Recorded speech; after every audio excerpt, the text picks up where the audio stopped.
नमस्कार, मी पूर्वा खालगावकर. KTVच्या कोकण वार्तामध्ये आपलं स्वागत. पाहूया आजच्या ठळक घडामोडी. देश लुटणाऱ्यांना या निवडणुकीत मतदार हद्दपार करतील, शिवसेना पक्षप्रमुख उद्धव ठाकरे यांचं प्रतिपादन. रत्नागिरीसह जिल्ह्यात हनुमान जन्मोत्सव सोहळा भक्तिमय वातावरणात करण्यात आला साजरा. आणि आघाडी आणि युतीचे अनेक नाराज नेते तसंच प्रमुख कार्यकर्ते फ्रीजमधील थंडगार पाण्याने भागवित आहेत आपली तहान. यापुढील बातम्या अल्पशा विश्रांतीनंतर. समुंदर की गोद में पला है तू, अंगड़ाई लेते ही लहरें शुरू. आज यौवन की मस्ती छोड़, ले चलता हूं तुझे एक नए मोड़. आजा तुझे माँ पुकारे अब, छेड़ देते हैं बीच से कुछ शरारत हंसी. गले लगा ले उसे ए फकीर, इंतजार कर रहा है तेरा तो. चल दे देते हैं उसे फसल की खूबसूरती तो. आजा तुझे माँ पुकारे अब, मीलों आगे चलना है हमें. सिर्फ फसल नहीं, तेरे स्पर्श की चाह में बैठे हैं शहरों में भी कहीं. उनके मुख पे भी लानी है मुस्कान, उन्हें भी देनी है एक नई पहचान. आजा तुझे माँ पुकारे अब. फिनोलेक्स पाइप्स पहुंचाए पानी को अपनी माँ के पास. साहेब, बोला पाटील. एक अडचण होती. 1 महिन्यासाठी रजा हवी होती. रजा कशासाठी? थोडा मेडिकल प्रॉब्लेम होता.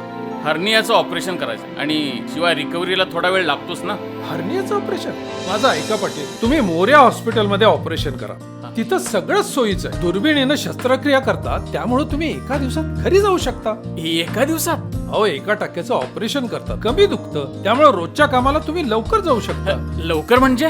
म्हणजे 7 दिवसात. शेतकरी, नोकरदार आणि बिझनेसमॅन साठी एकदम बेस्ट. शिवाय पुन्हा हर्निया होण्याची भीती नाही. ते ठीक आहे सर, पण ते जड सामान उचलायचं वगैरे? अहो, त्याचंही टेन्शन नाही, तेही करू शकता. फास्ट रिकव्हरी, शिवाय पैसा आणि वेळेची बचत. बोला, देऊ महिनाभराची रजा? अजिबात नको. हो, मोर्या एवढं पाठीशी असताना महिनाभर काम धंदा सोडून कोण घरात बसणार? साहेब, मी आता थेट मोर्याच गाठतो. Morya hospital, E ward, Rajarampuri, 9वी गल्ली, कोल्हापूर. आता वळूया सविस्तर वृत्तांताकडे.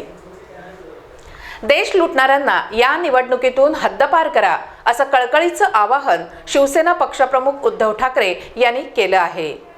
आणि माझ्या देशाची चिंता आहे आणि म्हणूनच मी नम्रपणाने तुम्हाला सांगतो की इथे आपला धनुष्यबाण आहे. जिथे धनुष्यबाण असेल तिकडे धनुष्यबाण आणि जिथे कमळ असेल तिकडे कमळ. विनायकजी, तुम्ही मला वचन दिलेलंच आहे, पण समोरच्यानी सुद्धा मला वचन दिलं पाहिजे. समोरच्यानी सुद्धा दिलेलं. हे मी बोललो, हे पटले नाही पटले, हे पटते की नाही पटत? केवळ तुम्ही शिवसेना भाजपाचे प्रेमी म्हणून नाही मी बोलत, RPI किंवा रासपचे कार्यकर्ते म्हणून नाही बोलत. जर तसं असतं तर मी इथे आलो नसतो, तरी तुम्ही मतदान केलंच असतं. पण जे मी बोललोय हे तुमच्यापर्यंत न ठेवता तुम्हाला घराघरात जाऊन सांगावं लागेल. आणि म्हणून मला इथून विनायक राऊतांचा विजय पाहिजे, म्हणून मला पाहिजे, म्हणून मला पलीकडनं आनंद गीतेंचा पाहिजे, म्हणून मला 48च्या 48 प्रसाद. मला 45 जागा नाही चालणार, मला 48च्या 48 जागा पाहिजे. कारण हा शिवप्रभूचा महाराष्ट्र आहे.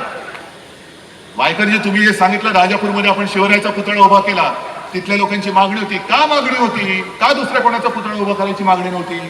असं काय त्यांच्यामध्ये की 400 वर्षानंतर सुद्धा शिवाजी महाराजांचे आम्हाला पुतळे उभारून त्यांची पूजा करावीशी वाटते?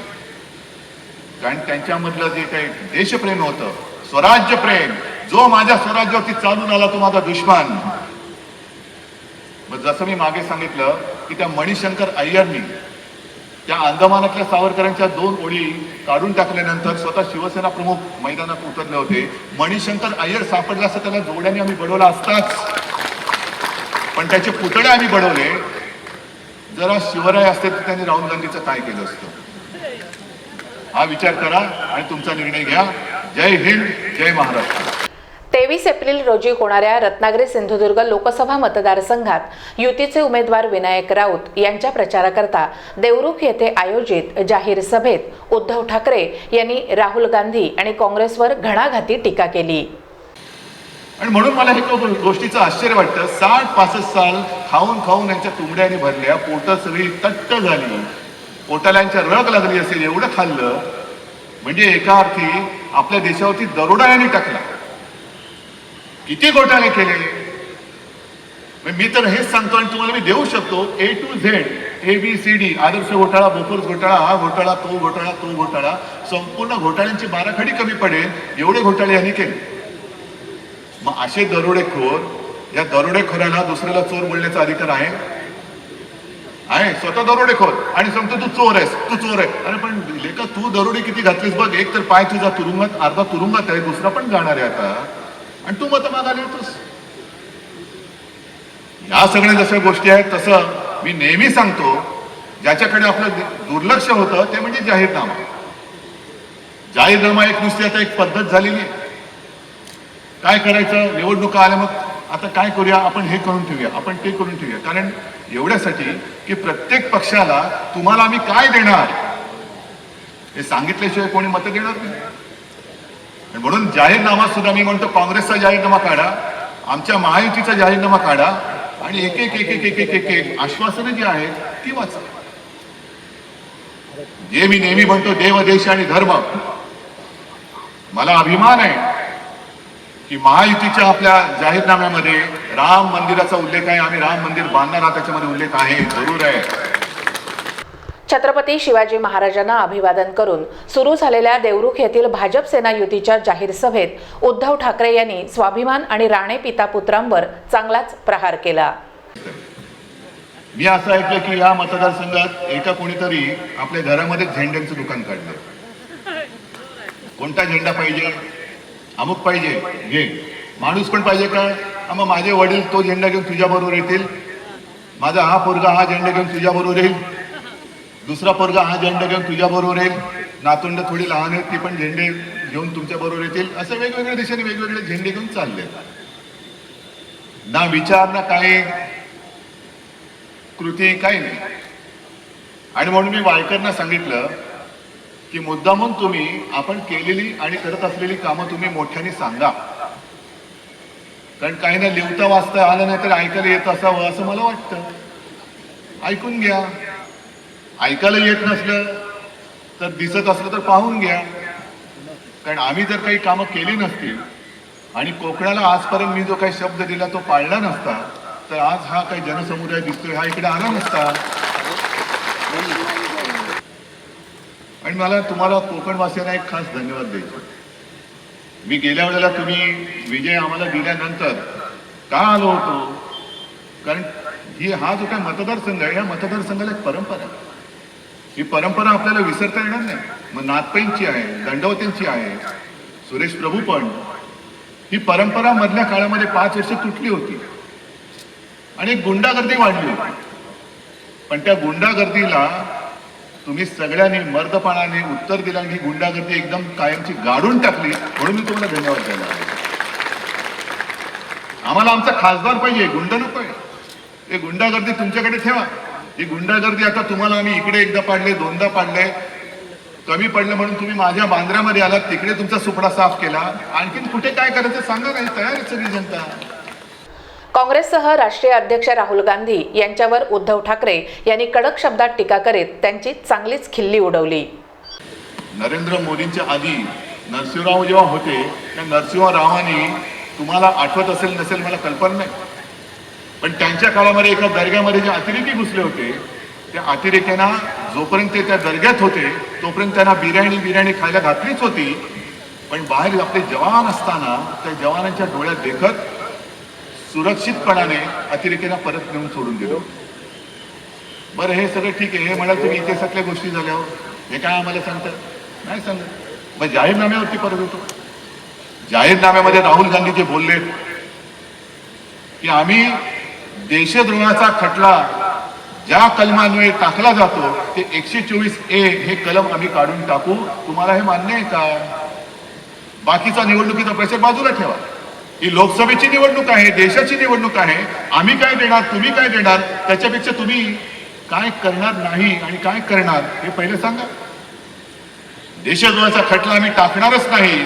म्हणजे माझ्या भारत मातेशी जो कोणी येईल काही करेल, बॉम्बस्फोट करेल, खून खराबा करेल, जसा कसाब घुसला, दाऊदनी बॉम्बस्फोट केले, मग उद्या दाऊद येईल. मी परवा जे म्हणालो होतो की आम्ही काय म्हणतो की आम्ही दाऊदला आणू आणि फासावरती देऊ, आणू तेव्हा आणू हा भाग वेगळा, पण समजा दाऊद आला तर आम्ही तर फासावर लटकू आणि याने कलम काढलं तर दाऊद आरामात येईल, मस्तपैकी येईल, कारण देशद्रोहाचा खटलाच होणार नाही. देशद्रोह्यांना मी जे तुम्हाला एक प्रश्न विचारतो की तुम्हाला देशद्रोह्यांना फासावर लटकवणारं सरकार पाहिजे की देशद्रोह्यांचे चोचले पुरवणारं सरकार पाहिजे, हा लढा आहे. ही लोकसभा म्हटल्यानंतर हे काही मूलभूत विषय आहेत. ही निवडणूक देशाची महत्त्वाची निवडणूक असल्यानं कोकणवासियांनी भाजप सेना युतीच्या उमेदवारांना विजयी करावं असं आवाहन शिवसेना पक्षप्रमुख उद्धव ठाकरे यांनी मतदारांना केलं. कारण असाच सडलेल्या बुद्धीचा माणूस देशद्रोहाचा कलम काढू शकतो, दुसरा कोणी देशप्रेमी जो असेल त्याच्या डोक्याचा किडा कधी वळवूच शकत नाही की जो माझ्या देशाशी द्रोह करेल त्याला मी फासावर लटकवणार.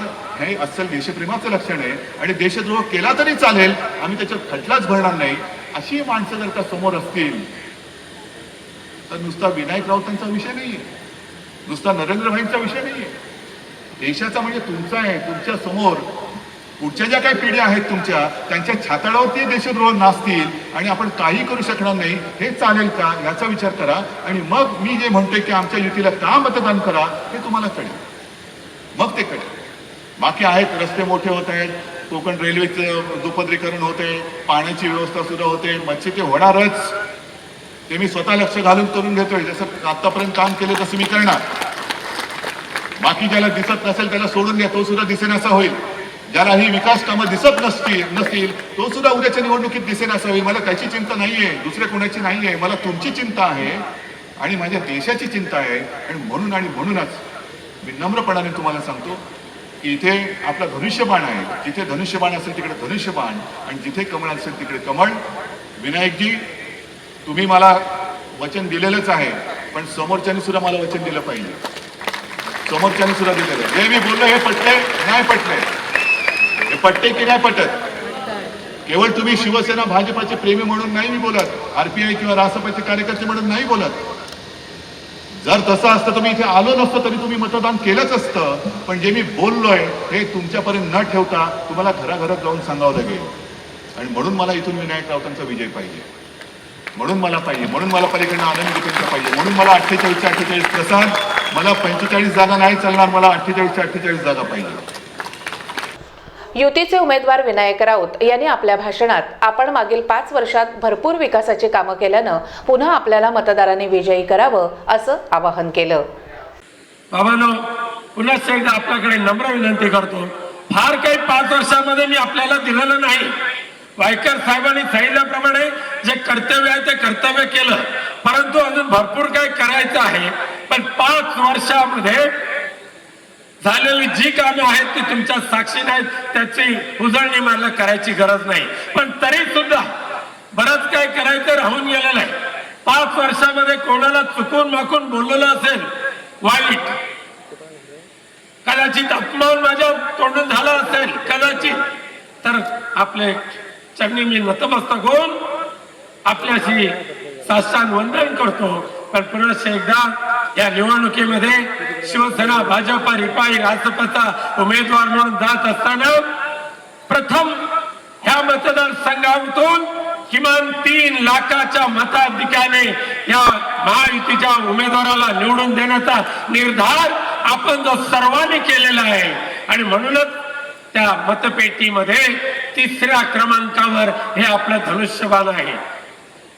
या धनुष्यबाणाच्या समोरचं बटन दाबा आणि आपल्या विनायक राऊतला, आपल्या भावाला, आपल्या बंधूला, आपल्या मुलाला असंच भरभरून प्रेम द्या आणि पुढची सेवा भाव आपल्या चरणी अर्पण करून घ्या ही या ठिकाणी विनंती करतो. आणि साहेब एकच सांगतो, या वेळेला 1 खासदार आणि 5 आमदार आहेत.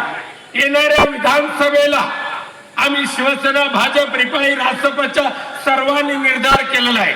महाराष्ट्रातला हा एकमेव मतदारसंघ असणारच की 1 खासदार आणि 6च्या 6 महायुतीचे आमदार आणि त्यापुढे सुद्धा जिल्हा परिषदा नगरपालिका या सुद्धा महायुतीच्या माध्यमातून सर्वत्र भगव्याची लाट निर्माण करू आणि शिवशाहीची राजवट ह्या कोकण भूमीमध्ये पुन्हा एकदा निर्माण करूया आणि देशाचं रक्षण करायला निघालेल्या त्या जवानांच्या प्रती, त्याचबरोबर त्यांचं नेतृत्व करणाऱ्या माननीय नरेंद्र मोदी साहेबांच्या प्रती मी शतशः वंदन करून मी माझं भाषण संपवतो. धन्यवाद.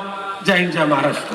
याप्रसंगी पालकमंत्री रवींद्र वायकर, आमदार उदय सामंत, आमदार राजन साळवी, आमदार सदानंद चव्हाण, आमदार प्रसाद लाड, शिवसेना जिल्हा प्रमुख विलास चाळके, जिल्हा परिषद अध्यक्षा स्वरूपा साळवी, माजी आमदार रवींद्र माने, सुभाष बने, ॲडव्होकेट दीपक पटवर्धन यांच्यासह भाजप सेना युतीचे नेते आणि कार्यकर्ते मोठ्या संख्येने उपस्थित होते. अंदमानला पाठवलं गेलं जेव्हा सावरकरांना, अंदमानला गेलं म्हणजे गेलाच, मेला, तो परत येणं शक्यच नाही.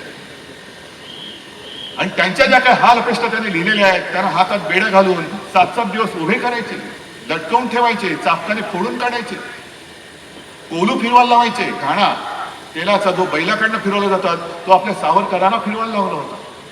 असे अनन्वित अत्याचार त्यांच्यावर केल्यानंतर जो माणूस खरं म्हणजे 2 दिवसात मेला असता तो 14 दिवस, म्हणजे हे सुद्धा एक आश्चर्य.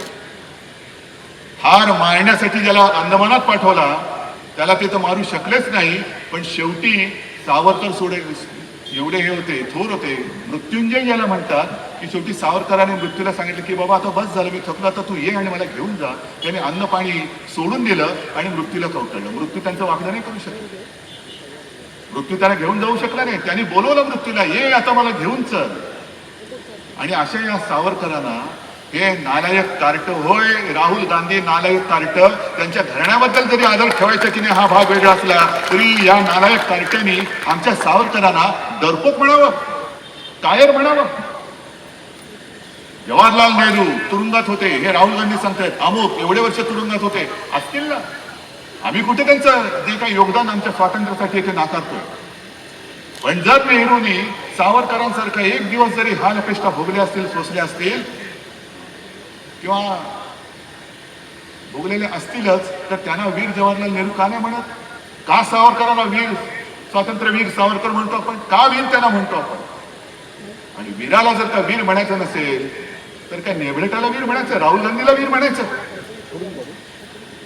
दरम्यान देवरुख येथील उद्धव ठाकरेंच्या जाहीर सभेत भाजप जिल्हाध्यक्ष बाळा मानेंसह अनेक प्रमुख नेत्यांची अनुपस्थिती चर्चेचा विषय बनली होती. कानोसा घेता युती आणि आघाडीचे अनेक नाराज नेते आपली तहान फ्रीजमधील थंडगार पाण्याने भागवत असल्याचं हळुवारपणे ऐकू येत होतं. रत्नागिरी येथील आघाडीचे काही प्रमुख नेते आणि कार्यकर्ते आघाडीचा धर्म पाळण्यापेक्षा खुलेआमपणे सर्वांना फ्रीजचं पाणी पिऊन आपला स्वाभिमान जागृत करीत असल्याचं दिसून येत आहे. जय हो लोकशाही की. रत्नागिरीसह जिल्ह्यात हनुमान जयंतीचा उत्सव भक्तिमय वातावरणात साजरा करण्यात आला.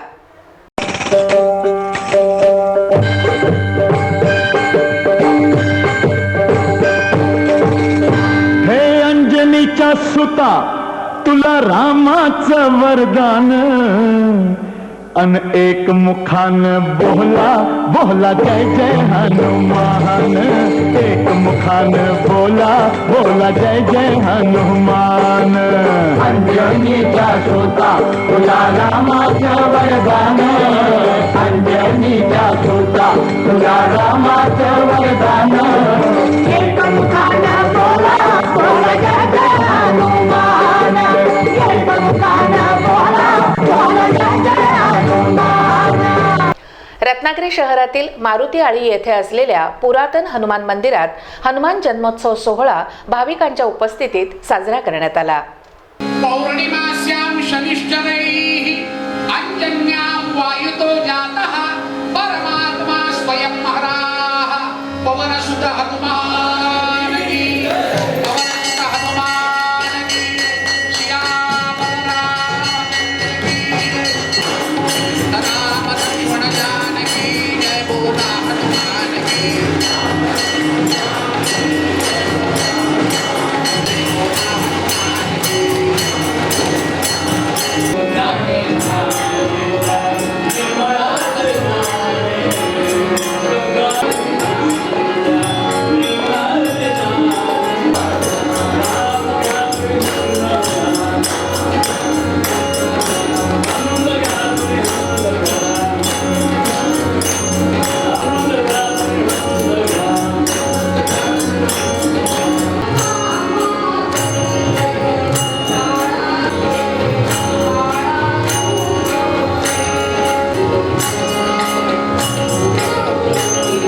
मारुती मंदिर सर्कल येथे असलेल्या हनुमान मंदिरात हनुमान जयंती भक्तिमय वातावरणात पार पडली.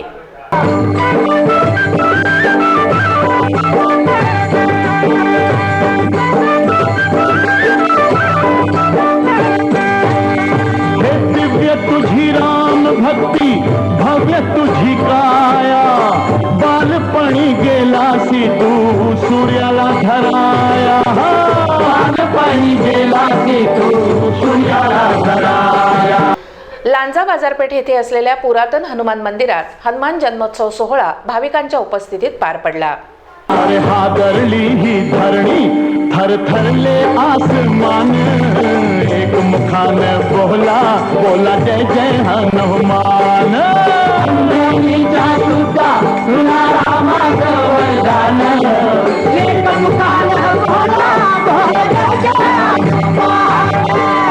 लक्ष्मणा आली मूर्छा लागून या बाण हे द्रोणागिरीसाठी राया केले तू उड्डाण द्रोणागिरीसाठी राया केले तू उड्डाण. दरम्यान रत्नागिरीसह जिल्ह्यात हनुमान जन्मोत्सव सोहळा भक्तिमय वातावरणात साजरा करण्यात आला. हे तळहातावर आला घेऊन पंच प्राण एक मुखान बोला बोला जय जय हनुमान. अंजनीच्या सुता तुला रामाचं वरदान एक मुखान बोला बोला जय जय हनुमान.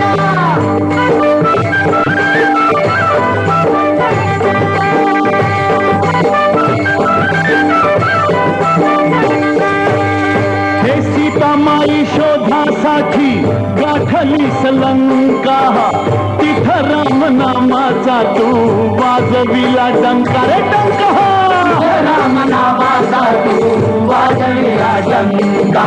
दैत्य खवळले सारे परिहसले विभीषण एक मुखान बोला बोला जय जय हनुमान.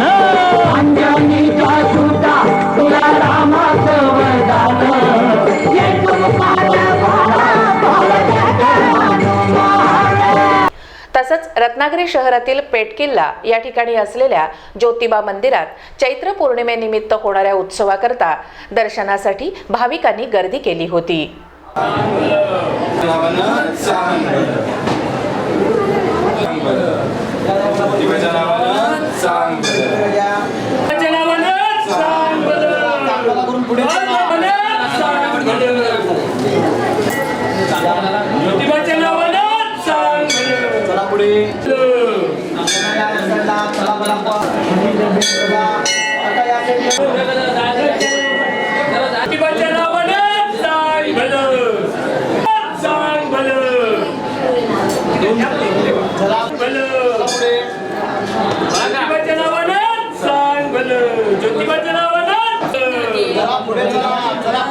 पेठ किल्ला येथील पुरातन हनुमान मंदिरात उत्सव भाविकांच्या उपस्थितीत भक्तिमय वातावरणात साजरा करण्यात आला. हार तुला नवरत्नाचा जानकीने घातला पाहिलेस फोडली मोती राम कुठे आतला पाहिलेस फोडून मोती राम कुठे आतला. उघडून आपली छाती दाबिले प्रभू भगवान एक मुखान बोला बोला जय जय हनुमान. अंजनीच्या सुता तुला रामाचं वरदान एक मुखान बोला बोला जय जय हनुमान.